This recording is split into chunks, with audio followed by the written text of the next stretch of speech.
Very good.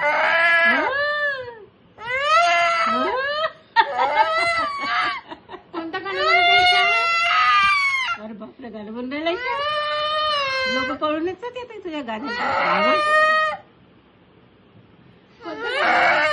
छान छान छान. वा वा, व्हेरी गुड व्हेरी गुड. हा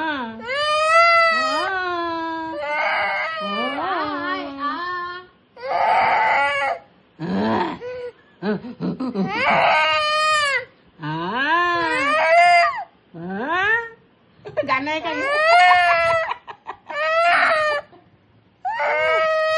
आता मी म्हणते. आता हा, झालं झालं, घसा घसा झालं. हा झालं. आता मी म्हणते. आता मी म्हणते. आता मी म्हणते.